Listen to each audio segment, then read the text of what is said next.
kok naya borok ni langmawo hamsa mengkeri simia mas ma komor nai kok nanai borok ni langmawo ke hamsa mengphainai simia ayo kolok bo nai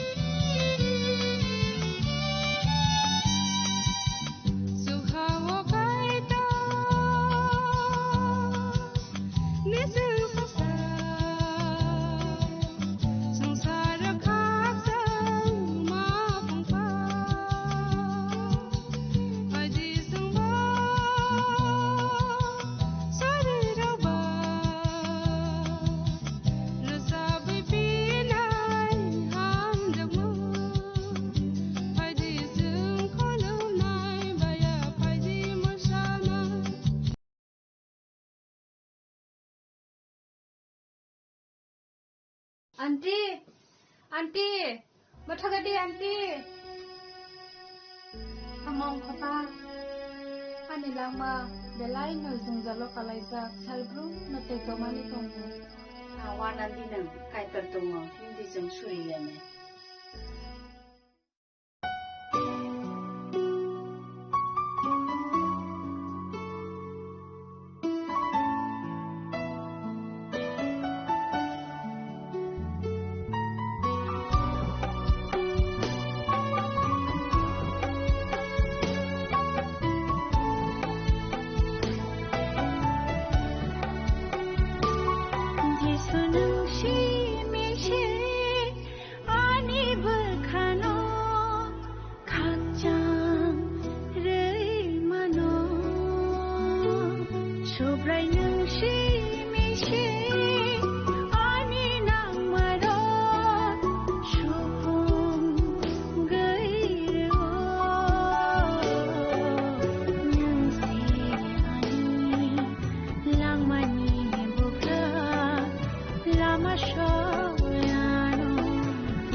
sujak sugo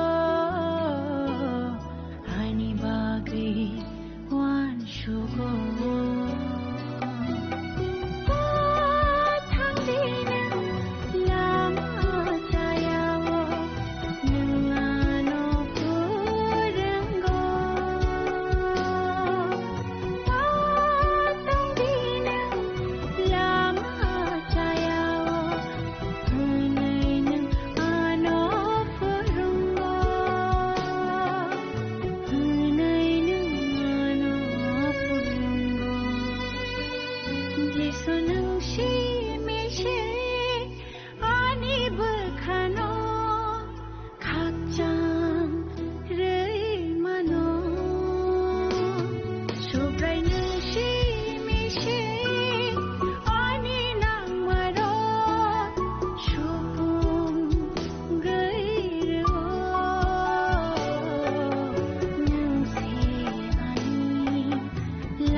Ngài xin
जों sak sakno बै mangkhojakna musung layo muitok thaijagani musung layo elembak sawo kaitani samung thaidi hake borok kodok maromui kathang tong sak nana muitok thai tongbaibana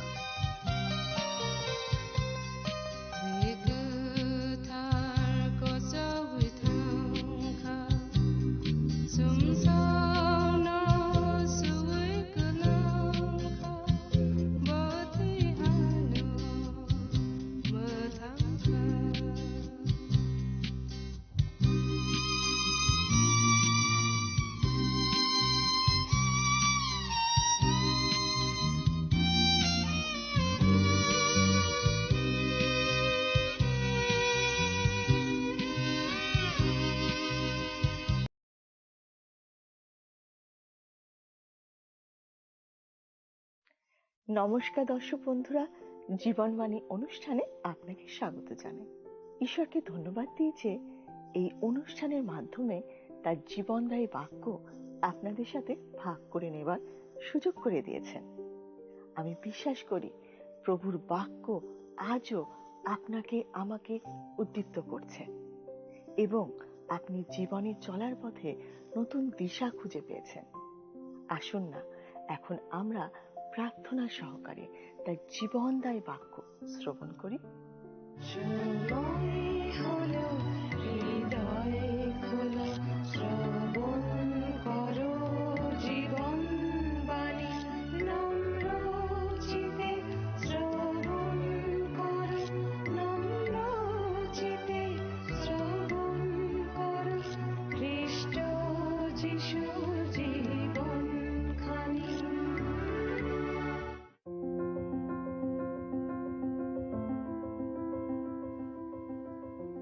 গত কয়েকদিন ধরে আমরা খ্রিস্ট বিশ্বাসের একটা মৌলিক বিষয় নিয়ে আলোচনা করছিলাম।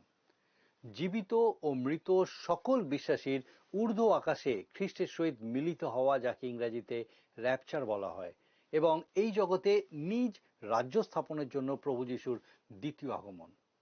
প্রথম থেসলোনিকীয় পত্রের 4 এবং 5 অধ্যায়ে সাধু পৌল এ বিষয়ে বিশদে আলোচনা করেছেন। আজকে আমরা 5 অধ্যায়ের 4 পদ থেকে আলোচনা করব। 4 এবং 5 পদে লেখা আছে, প্রথম থেসলোনিকীয় তার 5 অধ্যায় 4 এবং 5 পদ। আপনার বাইবেল থাকলে আমার সাথে খুলুন, আসুন একসঙ্গে পড়ি। কিন্তু ভাতৃগণ, তোমরা অন্ধকারে নও যে সেই দিন চোরের ন্যায় তোমাদের উপরে আসিয়া পড়িবে। তোমরা তো সকলে দীপ্তির সন্তান ও দিবসের সন্তান। আমরা রাত্রিরও নই, অন্ধকারেরও নই। খ্রিস্ট বিশ্বাসীদের মণ্ডলী যখন ঊর্ধ্ব আকাশে প্রভুর সাথে মিলিত হবে, তখন দুটো ঘটনা ঘটবে। এক, অনুগ্রহের যুগের সমাপ্তি হবে, যে যুগে আমরা এখন বাস করছি। এই সময় প্রভু যিশুর নামে বহু সন্তানকে তাদের গৌরবের বাসভূমিতে ডেকে নেওয়া হবে। ঈশ্বর এখন সেটাই করছেন, প্রভু যিশুর নামে তার রাজ্যের অধিকারী হওয়ার সুযোগ দিচ্ছেন। আর দ্বিতীয় বিষয় হলো, প্রভুর দিন শুরু হবে। মণ্ডলী যখন এই পৃথিবী থেকে বিদায় নেবে, তখন সেই মহাক্লেশের দিন শুরু হয়ে যাবে। এই একটি ঘটনা মণ্ডলীর ঊর্ধ্বাকাশে গমন, অনুগ্রহ যুগের সমাপ্তি ঘটাবে এবং প্রভুর দিনের সূচনা করবে। একটা যুগের শেষ আর অন্যটা শুরু। সাধু পৌল লিখেছেন, ভাতৃগণ, তোমরা অন্ধকারে নও যে সেই দিন চোরের ন্যায় তোমাদের উপরে আসিয়া পড়িবে। এখন প্রশ্ন হলো, কেন ভাতৃগণের উপরে সেই দিন আসবে না? উত্তর খুব সহজ, কারণ আমরা সেই সময় থাকবই না। 4 অধ্যায়ে আমরা দেখেছি, প্রভু স্বয়ং আনন্দ ধ্বনি সহ আসবেন এবং তার মণ্ডলীকে এই পৃথিবী থেকে নিয়ে যাবেন। এরপর বলছেন, তোমরা সকলে দীপ্তির সন্তান, অর্থাৎ তোমরা সেই নিয়মের মধ্যে পড়ছো না যা ভবিষ্যতে জগতে ঘটতে চলেছে, কিন্তু তোমরা অনুগ্রহের যুগে অনুগ্রহের নিয়মে আছো। আপনি যদি শাস্ত্রের এই সূক্ষ্ম পার্থক্যটা বুঝতে না পারেন, তাহলে আপনি অবশ্যই বিভ্রান্ত হবেন। আমি কয়েকজন ঈশ্বরতত্ত্বের ছাত্রকে জানি যারা এই বিষয়ে বিভ্রান্ত হয়ে বলে, এসবের দরকার নেই, কারণ তারা গভীরভাবে সম্পূর্ণ শাস্ত্রবাক্য অধ্যয়ন করতে চায় না। যখন প্রভুর দিন আসবে, আমরা প্রভুর সাথে চলে যাব। আমরা অন্ধকারে নই। ওই দিন আমাদের উপরে চোরের মতো এসে পড়বে না। তিনি আমাদেরকে নিয়ে যাওয়ার জন্য চোরের মতো আসবেন না। মণ্ডলী সেই মহান প্রত্যাশায় অপেক্ষা করছে, আমাদের ত্রাণকর্তা এবং ঈশ্বরের মহিমাময় আবির্ভাবের অপেক্ষা করছে। এইবার সাধু পৌল মণ্ডলীকে উপদেশ দিচ্ছেন। 6 পদে তিনি বলছেন, প্রথম থিসলনিকীয় 5 অধ্যায় 6 পদ লেখা আছে, অতএব আইসো আমরা অন্য সকলের ন্যায় নিদ্রা না যাই, বরং জাগিয়া থাকি ও মিতাচারী হই। দেখুন, মণ্ডলীর ঊর্ধ্বাকাশে গমন বা র্যাপচার এক পবিত্র প্রত্যাশা, যা যে কোনো সময় ঘটতে পারে। আর সেই জন্যই আমাদের ঘুমন্ত খ্রিস্ট বিশ্বাসী হলে চলবে না। আমি একজন গায়কের কথা শুনেছিলাম, যিনি অদ্ভুতভাবে অনেক জ্ঞানের কথা বলতেন। তিনি একদিন এক বিশেষ উদ্দেশ্যে উপাসকদের বললেন, আসুন আমরা অগ্রসর হও আজই এই গানটা গাই। আশ্চর্যভাবে সবাই গানটা গাইল, কিন্তু অগ্রসর হওয়া তো দূরের কথা, কেউ উঠে দাঁড়ালোও না। আজও আমরা উপাসনায় এই গান গাই এবং উপাসনালয়ের প্রাঙ্গণের মধ্যেই আটকে থাকি, বাইরে বার হতে পারি না। এমনকি অনেকেই মণ্ডলীর স্তম্ভে পরিণত হয়েছে। হ্যাঁ, স্তম্ভে, তবে তা ঘুমন্ত স্তম্ভ। এই বিষয়টা খেয়াল রেখে সাধু পৌল বলছেন, প্রভু যিশু স্বয়ং আসছেন তার মণ্ডলীকে ভয়ঙ্কর মহাক্লেশের সময়ের আগেই এই পৃথিবী থেকে বার করে নিয়ে যাওয়ার জন্য। তাই আমরা যেন নিদ্রা না যাই, বরং জাগিয়া থাকি ও মিতাচারী হই। মিতাচারী শব্দটার অনেক রকম মানে হতে পারে। মদ না খাওয়া এবং মাতলামো না করাটাও মিতাচারী। কিন্তু মদ বা নেশার দ্রব্য ছাড়াও মানুষের আরো অনেক রকমের নেশা আছে। ক্ষমতার নেশা, অর্থের নেশা, জাগতিক সুখের নেশা, এই রকম বিভিন্ন প্রকার নেশা মানুষের আছে। কিন্তু সাধু পৌল বলছেন, আমরা বিশ্বাসীরা, ঈশ্বরের সন্তানেরা জেগে থাকব ও মিতাচারী হব, কারণ সেই ভয়ঙ্কর কাল যে কোনো সময় এসে পড়বে। আমি বিশ্বাস করি আমরা প্রভুর দ্বিতীয় আগমনের খুব কাছাকাছি। আমি জানি না, তবে হতেও পারে খুবই কাছে। রোমিও তার 13 অধ্যায়ের 11 পদে সাধু পৌল বলছেন, কেননা যখন আমরা বিশ্বাস করিয়াছিলাম তখন অপেক্ষা এখন পরিত্রাণ আমাদের আরো সন্নিকট। রোমিও তার 13 অধ্যায় 11 পদ। যাই হোক, 7 এবং 8 পদে সাধু পৌল বলছেন, প্রথম থিসলনিকীয় তার 5 অধ্যায় 7 এবং 8 পদ সাধু পৌল বলছেন, কারণ যাহারা নিদ্রা যায় তাহারা রাত্রিতেই নিদ্রা যায়, এবং যাহারা মদ্যপায়ী তাহারা রাত্রিতেই মত্ত হয়। কিন্তু আমরা দিবসের বলিয়া আইসো, মিতাচারী হই, বিশ্বাস ও প্রেমরূপ বুকপাটা পড়ি এবং পরিত্রাণের আশারূপ শিরস্ত্র মস্তকে দিই। এখানেও মিতাচারী হওয়ার কথা বলছেন। আমাদের একটা কর্তব্য আছে, সেটা বুঝতে হবে। বিশ্বাস ও প্রেম রূপ বুকপাটা পড়তে হবে, আর পরিত্রাণের আশারূপ শিরস্ত্র মাথায় দিতে হবে। এটা শুনে মনে হচ্ছে যেন এক সেনার পোশাক, তাই না? হ্যাঁ, আমাদেরকে সেই একই রকম দায়িত্ব দেওয়া হয়েছে। আমাদের দেহের সবচেয়ে মূল্যবান অঙ্গ, আমাদের হৃদয়কে রক্ষা করার জন্য বিশ্বাস ও প্রেমের বুকপাটার কথা বলা হয়েছে। আর প্রত্যেক খ্রিস্ট বিশ্বাসীকে পরিত্রাণের আশারূপ যে শিরস্থান, তা পড়তেই হবে। এই নিয়ে তৃতীয়বার এই পত্রে বিশ্বাস, ভালোবাসা আর প্রত্যাশার কথা উল্লেখ করা হলো। বিশ্বাসের কার্য, প্রেমের পরিশ্রম, প্রত্যাশায় ধৈর্য, যা আমরা আগে দেখেছি। বিশ্বাস হলো উদ্ধারকারী বিশ্বাস, আর এই উদ্ধারকারী বিশ্বাস সক্রিয় হয়। একজন বিখ্যাত প্রচারক কেলভিন বলেছেন, বিশ্বাস একাই উদ্ধার করে, কিন্তু যে বিশ্বাস উদ্ধার করে তা একা নয়। বিশ্বাস সেই অতীত বিষয়টাকে দেখায় যখন আমরা প্রভু যিশুকে গ্রহণ করেছিলাম। প্রেম হলো বর্তমান, যা বিশ্বাসীদের সম্পর্কের মধ্যে বিরাজ করছে, আর পরিত্রাণের আশা ভবিষ্যতের সেই পবিত্র প্রত্যাশা। আমরা সেই ভয়ঙ্কর মহাক্লেশের অপেক্ষা করছি না, আমরা সেই পবিত্র প্রত্যাশার অপেক্ষায় আছি, যা আমাদের পরিত্রাণকে পূর্ণতা দেয়। যখন তার প্রথম পত্রের 3 অধ্যায় 2 পদে বলছেন, প্রিয়তমেরা, এখন আমরা ঈশ্বরের সন্তান, এবং কি হইব তা এ পর্যন্ত প্রকাশিত হয় নাই। আমরা জানি তিনি যখন প্রকাশিত হইবেন তখন আমরা তার সমরূপ হইব, কারণ তিনি যেমন আছেন তাহাকে তেমনি দেখিতে পাইব। একজন মহিলা বলছিলেন, আমাদের সকলেরই পিঠে লিখে রাখা উচিত যে আমি সেই সর্বোত্তম নই যা ঈশ্বরের অনুগ্রহ তৈরি করে। আমার মনে হয় আমার পিঠে লিখে রাখা উচিত, আমার প্রতি বিরক্ত হয়েও না, কারণ ঈশ্বর আমাকে এখনো সম্পূর্ণ করেননি। আর আমিও অন্যের প্রতি বিরক্ত হব না, কারণ আমি জানি তাকেও ঈশ্বর এখনো সম্পূর্ণ করেননি। বর্তমানে আমাদের পরিত্রাণের প্রত্যাশা আছে, আর প্রভু তা সম্পূর্ণ করবেন, যা তিনি আমাদের মধ্যে শুরু করেছেন। ফিলিপিওদের প্রতিপত্রে 1:6 সাধু পৌল বলেছেন, ইহাতেই আমার দৃঢ় প্রত্যয়, এই যে আমাদের অন্তরে যিনি উত্তম কার্য আরম্ভ করিয়াছেন তিনি যীশু খ্রিস্টের দিন পর্যন্ত তাহা সিদ্ধ করিবেন। প্রথম থিসলনিকীয় 5:9 সাধু পৌল বলছেন, দেখুন লেখা আছে, কেননা ঈশ্বর আমাদিওকে ক্রোধের জন্য নিযুক্ত করেন নাই, কিন্তু আমাদের প্রভু যীশু খ্রিস্ট দ্বারা পরিত্রাণ লাভের জন্য। যারা প্রভু যীশু খ্রিস্টের 1000 বছরের রাজত্বকালে বিশ্বাস করে না, তাদের কাছে একটা বিষয়ে স্পষ্ট হওয়া উচিত, খ্রিস্ট বিশ্বাসীরা সেই ভয়ঙ্কর মহাক্লেশের জন্য নিরূপিত নয়। সেটা ঈশ্বরের ক্রোধের সময়, জগতের বিচারের সময়, কিন্তু খ্রিস্টীয় মণ্ডলীর বিচার হবে না, কারণ মণ্ডলীর জন্য, খ্রিস্ট বিশ্বাসীদের জন্য যে বিচার ও শাস্তি তা প্রভু যীশু বহন করেছেন। আমার বিষয়ে আমি বলতে পারি, আমি এত ভালো নই যে আমি উদ্ধার পেতে পারি, কিন্তু ঈশ্বর তার অনুগ্রহে আমাকে উদ্ধার করেছেন। আমাকে সেই ভয়ঙ্কর বিচারের মধ্যে দিয়ে আর যেতে হবে না। যখন প্রভু যীশু আসবেন তার মণ্ডলীকে নিয়ে যাওয়ার জন্য, তখন আমিও তার অনুগ্রহে অনেক সাধুদের সাথে এই পৃথিবী ছেড়ে চলে যাব। প্রভু যীশু খ্রিস্ট দ্বারা এই পরিত্রাণ লাভের জন্যই আমরা মনোনীত, ধ্বংসের জন্য নয়। আর সেই জন্য 10 পদে তিনি লিখেছেন, দেখুন লেখা আছে 10 পদে, তিনি আমাদের নিমিত্ত মরিলেন যেন আমরা জাগিয়া থাকি বা নিদ্রা যাই তাহার সঙ্গেই জীবিত থাকি। অর্থাৎ আমরা যদি আগেই মারা যাই অথবা প্রভু যীশুর দ্বিতীয় আগমন পর্যন্ত বেঁচে থাকি, সব সময় যেন আমরা তার সঙ্গেই থাকতে পারি।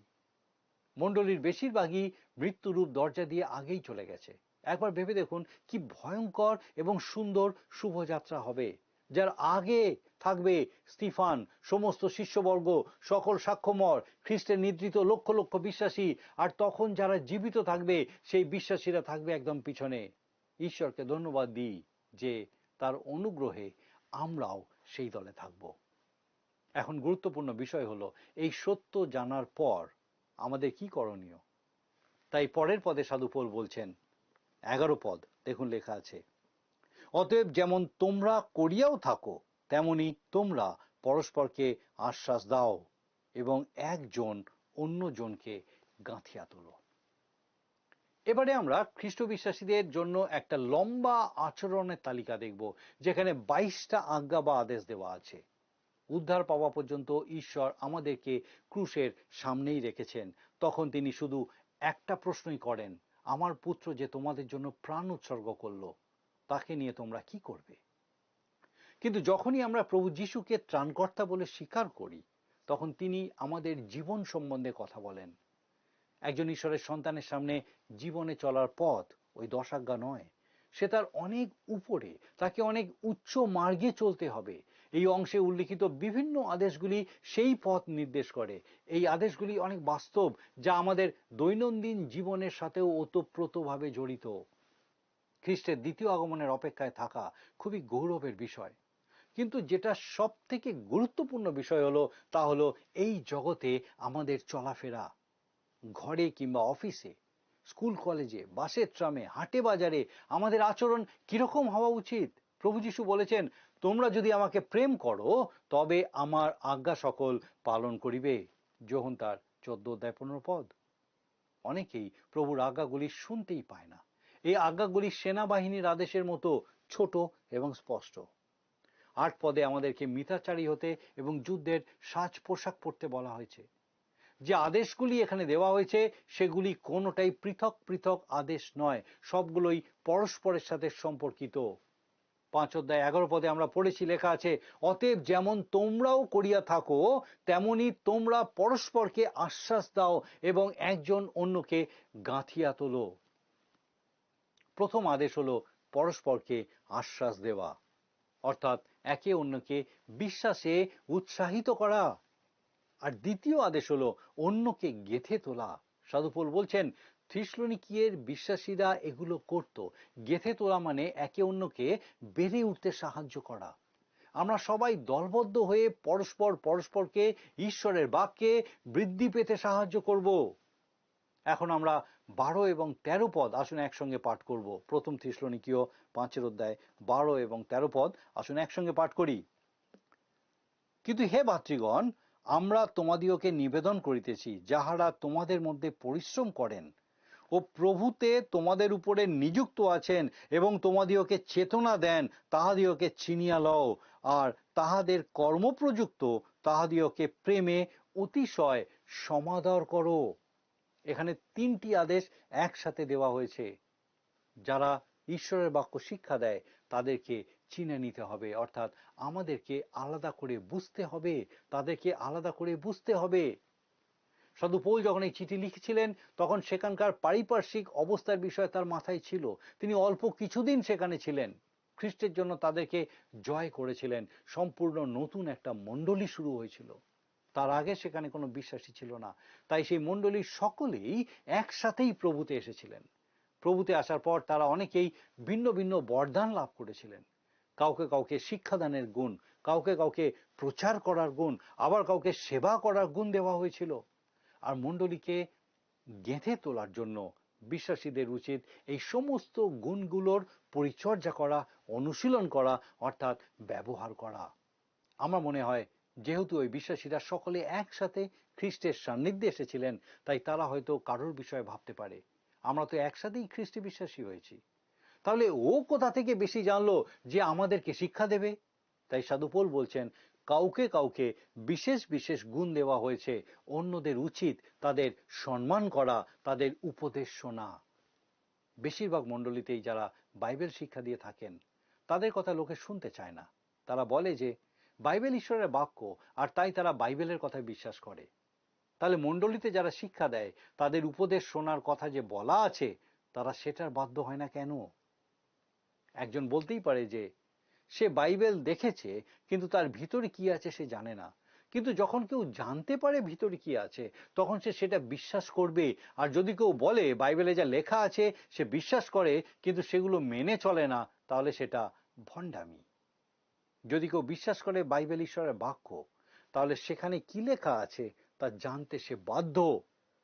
তাই যারা ঈশ্বরের বাক্য প্রচার করে বা শিক্ষা দেয় তাদের প্রতি বিশ্বাসীদের মনোযোগ দেওয়া উচিত। চতুর্থ আজ্ঞাটা হলো তাহাদের কর্মপ্রযুক্ত তাহাদিগকে প্রেমে অতিশয় সমাদর করো। যারা ঈশ্বরের বাক্য ভালোবাসে তাদেরকে আমি খুব পছন্দ করি, কারণ আমি দেখেছি তারা আমার বন্ধু হয়ে যায়। আমি ঈশ্বরের বাক্য প্রচার করি এবং অনেকেই সেই জন্য আমাকে খুব পছন্দ করে। তারা অনেকেই আমাকে তাদের বাড়িতে নিমন্ত্রণ করে, যদিও সবার বাড়ি যাওয়া আমার পক্ষে সম্ভব হয় না। তবে আমি যখন তাদের এলাকায় যাই তারা আমার প্রতি এত ভালোবাসা দেখায় যে আমিও তাদেরকে ভালোবাসি। এটা প্রমাণ করে যে তারা ঈশ্বরের বাক্যকে কতটা সম্মান করে। পঞ্চম আদেশটা 14 পদের প্রথম অংশে লেখা আছে। 14 পদটা পাঠ করি, আসুন 14 পদ আরেকবার পাঠ করি।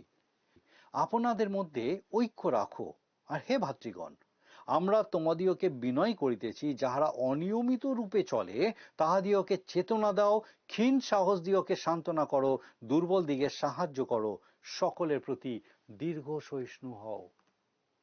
আপনাদের মধ্যে ঐক্য রাখো, এটাই হচ্ছে পঞ্চম আদেশ।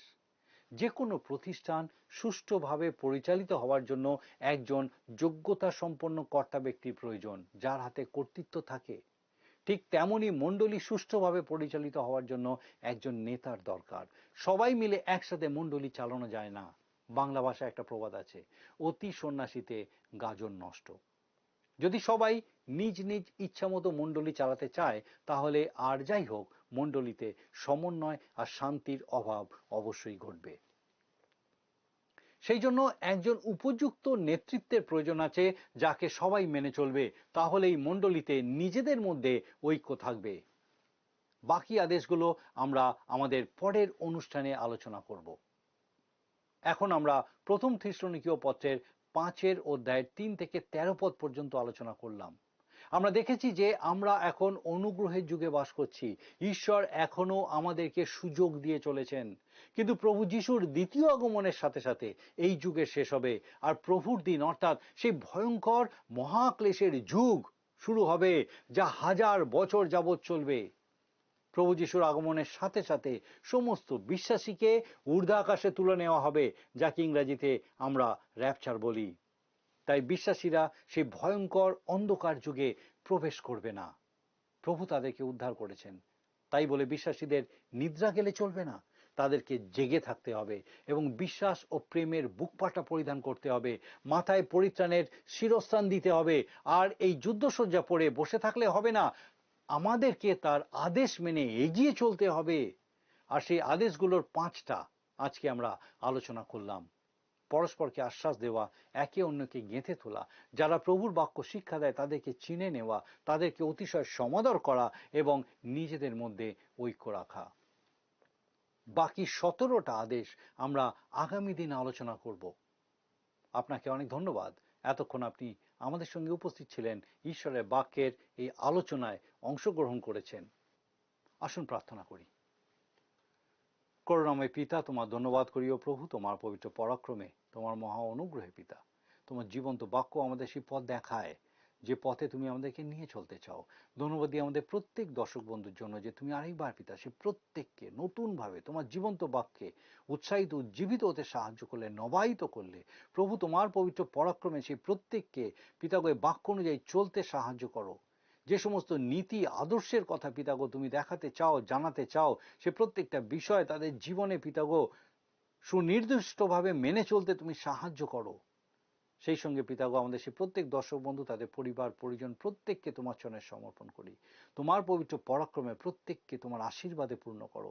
সমস্ত মন্দতা থেকে, সমস্ত রকম দুর্ঘটনা অঘটন থেকে রক্ষা করো পিতাগো। যদি কোনো রকম হতাশজনক, কোনো রকম অন্ধকারময় পরিস্থিতির মধ্যে কেউ থাকে পিতা, কোনো পরিবার থাকে, তোমার পবিত্র পরাক্রমে তোমার আলোক তুমি নিয়ে এসো। তোমার উপস্থিতি তাদের উপলব্ধি করতে দাও যে তুমি তাদের ছেড়ে দাওনি, কিন্তু ধরে রেখেছো, বহন করে নিয়ে চলেছো এবং তাদের সে কঠিন সময় পিতাগো তুমি শেষ করতে চলেছো। পিতা তুমি দয়া করো, তোমার পবিত্র পরাক্রমে আমাদের প্রত্যেক দর্শক বন্ধু, তাদের পরিবার পরিজন প্রত্যেককে এইভাবে তোমাতে সুস্থির রাখো, বেড়ে উঠতে সাহায্য করো। তোমার যিশু নামে ভিক্ষা দয়া করে শ্রবণ ও গ্রহণ করো। আমেন।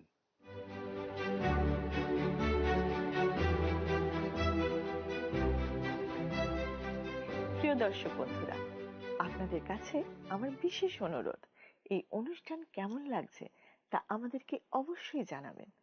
আর যদি আপনাদের কোনো প্রশ্ন থাকে তাও আমাদের জানাবেন। আমরা চেষ্টা করব আপনার প্রশ্নের উত্তর দিতে। আমি বিশ্বাস করি এই অনুষ্ঠানের মাধ্যমে ঈশ্বর প্রতিদিন আপনার আমার জীবনে নতুন নতুন আশীর্বাদ যোগ করছেন। আজকের আলোচনার জন্য আমরা যা শিখেছি সেখান থেকে একটা ছোট্ট প্রশ্ন করা হবে। আপনি মন দিয়ে শুনে তার উত্তরটা লিখে পাঠাবেন। প্রিয় বন্ধু, আসুন আমরা আজকের প্রশ্ন উত্তরে আসি। গতকালের প্রশ্নের উত্তর অপশন সি, তুড়ি। আজকের প্রশ্ন, বিশ্বাসীদের মাথায় কি দেওয়ার কথা বলা আছে? অপশন এ কাঁটার মুকুট, বি বিশ্বাস ও প্রেমের শিরস্ত্রাণ, সি প্রেমের মুকুট, ডি পরিত্রাণের আশারূপ শিরস্ত্রাণ। প্রিয় বন্ধু, এই প্রশ্নের উত্তর আগামীকাল সন্ধ্যা 6টার মধ্যে option A, B, C, D সহকারে আপনার নাম ও সম্পূর্ণ ঠিকানা সহ 9433497235 এই নম্বরে SMS বা লিখে পাঠাবেন।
জয় গান, সুরে যিশু নাম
যদি আপনার এই অনুষ্ঠান ভালো লেগে থাকে তাহলে এই নম্বরে একটি মিসড কল করুন।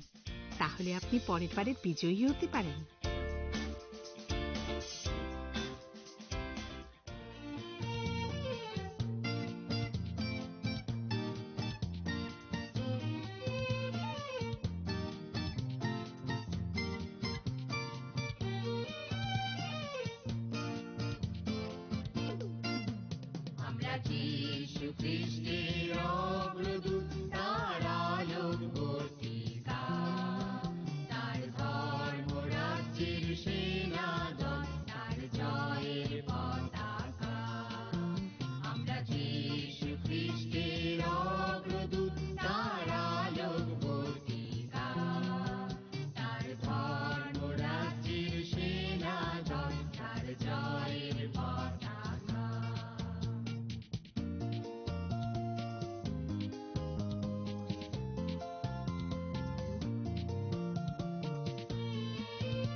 Sini bekhawa tamu tong Saideman, Jolima, Naislema, Naiman Yangma, Khamrema, Bukharna Musuma, Bunina Sakni Klainana Musuma, Akoro, Abotirakno, Hibia Sak, Jesukana Suridi, Sandi, Kabui Hopung, Sapung, Sandi, Mangla.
asai phaide nono yasa naphan kare yapana mangsa kare tongkai tong ani kha jishna asai phaide